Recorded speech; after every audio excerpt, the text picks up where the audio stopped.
도서출판 열린포구에서 출간한 실전 적천수를 홍보하는 영상을 먼저 보내드립니다. 내 사주 내가 본다. 실전 적천수 A4형 크기로 484페이지고 전 페이지가 칼라판입니다. 실전 적천수는 어렵고 고리타분한 옛날 명리서 적천수가 아닙니다. 사주의 기초만 아시는 분이라면 누구나 쉽게 이해하실 수 있습니다. 실전 적천수 한 권으로 유튜브에 등장하는 수많은 사주 동영상의 수준을 확인하시고 평가까지 하실 수도 있습니다. 교보문고에서 구입하시기 바랍니다. 미국이나 캐나다에 계시는 분이라면 아마존에서 SILJEON을 엔터하시고 실전 적천수를 만나시기 바랍니다. 도서출판 열린포구.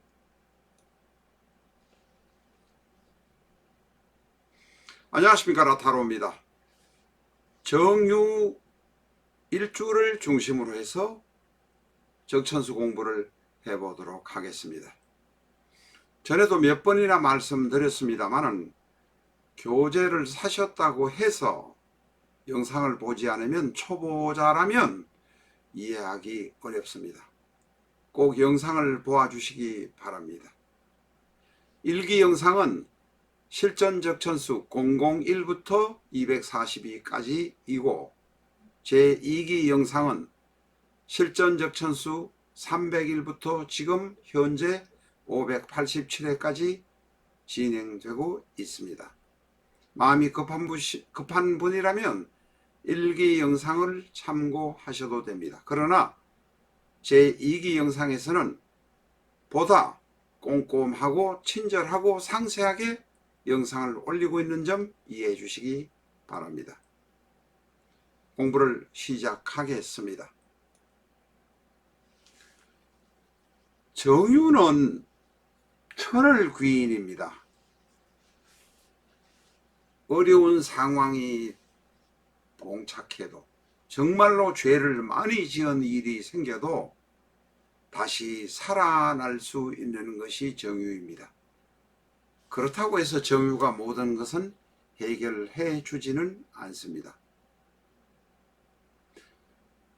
여기서 천을귀인 이야기를 하자면 BC 1700년이니까 지금부터 약 3700~800년 전에 중국의 탕왕이 나라를 세우고 백성을 다스려서 그 백성에게 따뜻한 정을 베풀고 온정으로 통치를 했다 하는 이야기에서 천을귀인이 시작된 것입니다.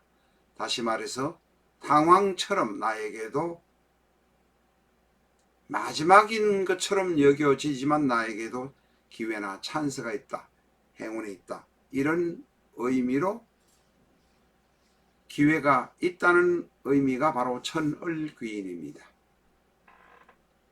이야기가 너무 길었습니다. 본론으로 들어가겠습니다. 오늘은 정유의 유금에 관한 공부를 하도록 하겠습니다. 정화는 공부를 너무 많이 했기 때문에 이번에는 정화 이야기는 생략하도록 하겠습니다. 근본적으로 유는 숙살, 정리를 해서 마무리를 한다는 의미를 갖고 있습니다. 숙이란 것은 우리가 숙청, 숙정, 쉽게 말하면 골치 아프고 부패하고 기존의 것을 털어내어서 죽이는 것이 숙정입니다. 바로 그런 숙살의 기운을 가지고 있습니다. 털어낸다는 것은 가을에 쌀쌀한 기운이 초목을 바싹 말려서 죽이는 모습이 바로 숙의 의미입니다. 유의 뜻을 깊이 하나하나 새기면서 공부를 하도록 하겠습니다. 유는 양력으로 9월 8일부터 10월 8일경 여름이 끝났다는 시기입니다. 이제 여름이 끝나고 가을로 들어가는 시기입니다. 이 시기의 기준은 화북지방, 황하가 있는 하북지방, 시안이 있는 하북지방, 그 근방을 말하는 것입니다. 물론 시안은 화북지방은 아닙니다만은 그 위도 상에서 양력 9월 8일, 10월 8일경이 바로 유월입니다. 하루를 기준으로 볼 것 같으면 대전 기준으로 17시 30분에서 19시 30분입니다. 동경 135도인 효고현 아카시의 기준이 17시에서 19시가 유시입니다. 그래서 30분 뒤에 해가 뜨는 우리는, 그리고 30분 뒤에 해가 지는 대한민국 대전의 경우는 17시 30분, 19시 30분 사이가 유시입니다. 서울은 종로 기준으로 17시 32분 7초에서 19시 32분 7초 정도가 유시라고 보시면 되겠습니다.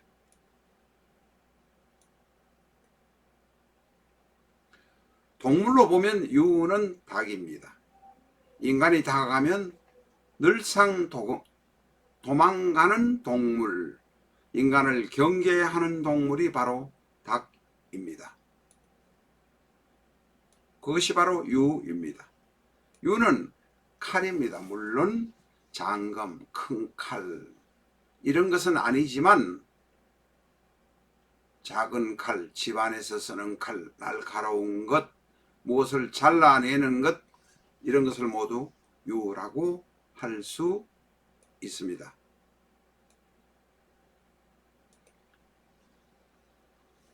유는 결국은 봄을 지나고 여름을 지나고 가을이 되어서 이제 고개 숙인 별을 타작하는 시기, 그 계절, 그런 상황을 유라고 합니다. 모든 것을 정리하는 것입니다. 사람의 수명으로 보면 지천명이라고 해서 40은 넘어서 이제 50 가까이 되어 가면서 세상의 이치를 아는 시기입니다. 살아오면서 고통을 너무나 많이 겪었고 그것을 이제 알게 되고 인간 사는 원리를 알게 되는 것이 바로 유의 시기입니다. 하루를 기준으로 보면 유시는 바로 해가 지는 시간입니다. 물론 계절에 따라 다르기는 하지만 유시는 이제 해가 져서 집으로 돌아가야 되는 시기가 바로 유시입니다. 17시 30분부터 19시 30분. 여름이라도 19시 30분이 되면 해가 이제 완전히 지려고 서력해 해가 걸려있는 상황이 유의 시간입니다. 양에서 음으로 가는 시간이 바로 유시입니다. 유를 가진 사람은 어떤 사람인가 한번 알아보도록 하겠습니다. 자기의 일을 잘하는 사람입니다. 심중이 깊은 사람이 대다수입니다. 물론 유를 가진 사람 중에도 살인범도 있고 망나니도 있고 정신병자도 있습니다만 다수는 원칙 있고 소신 있게 행동하는 사람들이 많고 고든 성품을 가진 사람들이 많습니다. 그리고 행동 자체도 비교적 깨끗하게 행동하는 경향이 있습니다. 오늘은 파워포인트가 10장이 넘습니다. 12장, 13장이 되기 때문에 시간이 한 15분 정도는 걸리리라고 생각이 됩니다.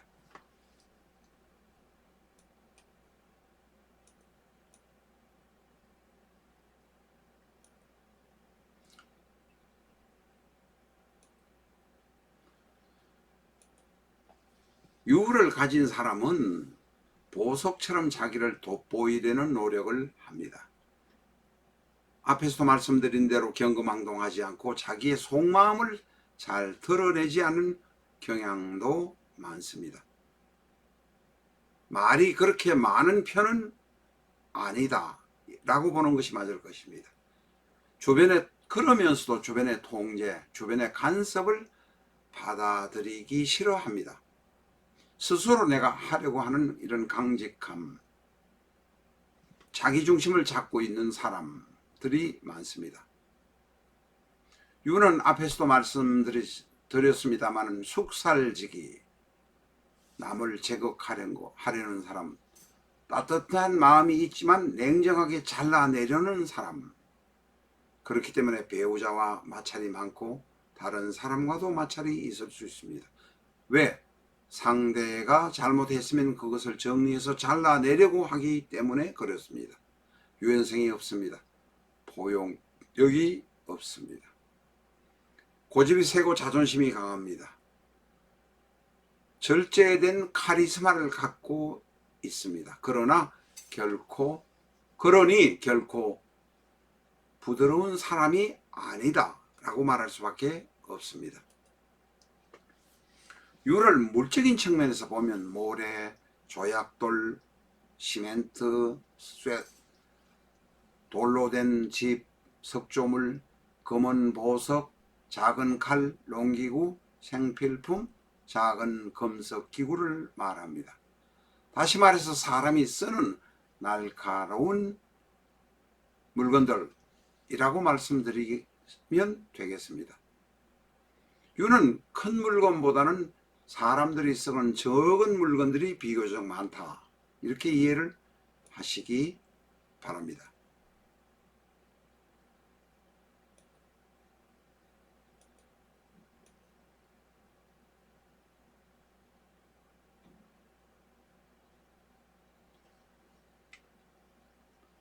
여기서 빠진 게 있습니다. 파워포인트 일부러 그런 게 아니라 만들다 보니까 빠지는 경우가 많이 있습니다. 먼저 사항을 이야기하기 전에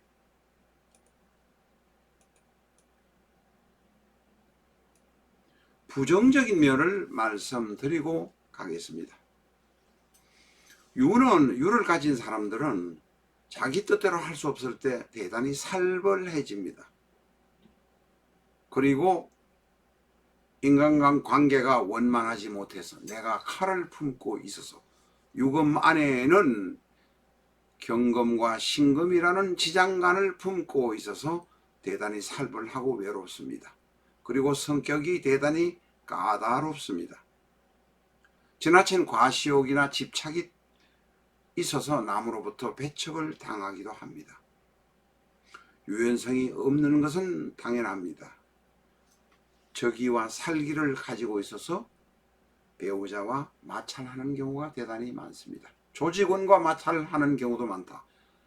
유의 부정적인 측면에 관한 것은 자료가 없어서 일단 말씀으로만 드렸습니다. 또 다른 유의 모습, 상징을 한번 보면 유는 꼭 생긴 게 주전자처럼 생겼지 않습니까? 아니면 도자기로 된 술병에 고리를 달고 끈을 단 것처럼 생겼기도 합니다. 그리고 절에 달린 종처럼 생기기도 했습니다. 촛대처럼 혹은 불상이라고 이야기하는 분도 계십니다. 유는 보시면 금방 아시겠지만 주자에 삼수변이 없습니다만 유도 술이란 의미를 담고 있습니다. 근본적으로 유는 닭이란 뜻 앞에서 말씀드렸습니다. 유는 닭이라서 설화를 당하는 편이 많습니다. 유는 자기는 대단히 속내를 보이지 않고 경거망동하지 않는 모습을 보이지만 사실은 닭의 특성인 모의를 파헤쳐 가지고 6번, 7번 같은 내용을 나누어서 놓았습니다. 모의가 바닥에 떨어져 있으면 발로 파헤쳐서 하나하나 콕콕 자기가 원하는 것만 찝어먹는 사람입니다. 그래서 대단히 유는 남을 가리면서도 파괴하는 느낌, 이리저리 해쳐서 재산을 없애버리는 느낌도 가지고 있습니다. 유와 묘는 다시 말해서 아침에 묘, 저녁에 유, 토끼와 닭은 비밀 유지가 잘 안 되는 편입니다. 토끼는, 묘는 묘의 글자의 모습상 좌측과 우측으로 중간에 살 잘 새는 경향이 있어서 당연히 안 된다. 파괴한다. 파산한다. 파의 근성을 갖고 있다고 말씀드렸습니다. 그런데 유는 글자가 뜻하고 있는 것이 닭이기 때문에 모이를 파헤쳐서 흩어버리면서 제가 먹고 싶은 것은 하나하나 콕콕 집어 먹기 때문에 파괴가 된다. 비밀 유지가 안 된다. 이렇게 말하고 있습니다.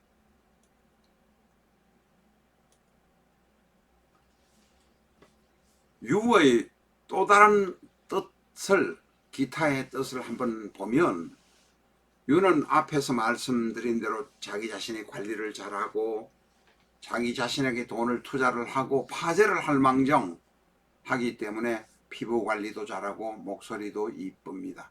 낭낭합니다. 귀부인의 생활을 하려 합니다. 그림, 예술, 음악 같은 것을 대단히 좋아합니다. 유는 몸이 아플 가능성이 많습니다. 앞에서 말씀드린 바처럼 유는 비밀 담보가 안 되고 파지하는 경향이 있으니까 신유와 거래할 때는 조심하셔야 합니다. 그리고 솔직하셔야 합니다. 비밀 담보가 안 되는 것도 이해를 하셔야 되고, 내가 비밀을 숨기고 그 사람에게 다가가면 거래가 잘 안 되는 것이 바로 유의 특징입니다. 유는 닭입니다. 호랑이와 사이가 나쁩니다. 이것은 고법에 의한 당사주의 개념이긴 하지만 인유원진의 경우는 적중률이 대단히 높습니다. 참고하셔야 합니다. 닭은, 유는 콕콕 집어서 파괴한다는 말씀도 드렸습니다마는 어떤 일을 할 때는 신속한 경향이 있습니다. 빨리 일을 처리하는 경향이 있습니다.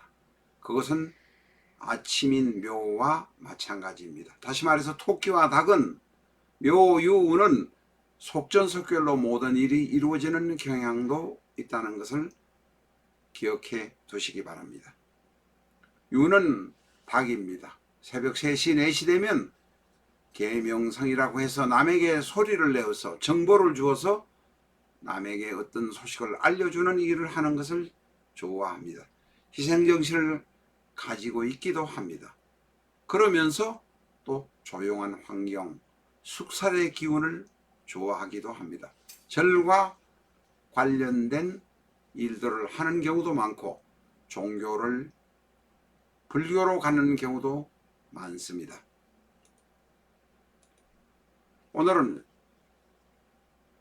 유의 특성을 오늘 하루 동안 이야기를 다 말씀드리다 보니까 시간이 약 19분, 거의 20분 가까이 되었습니다. 유에 관한 공부는 이 자리에서 만약 다 못하시면 얼류 같은 것도 참고하시고 얼류행을 참고하시면 되겠습니다. 이 자리에서 이 정유에서 유의 설명을 제대로 못한 부분이 있다면 교재 정유도 얼류도 참고해 주시기 바랍니다.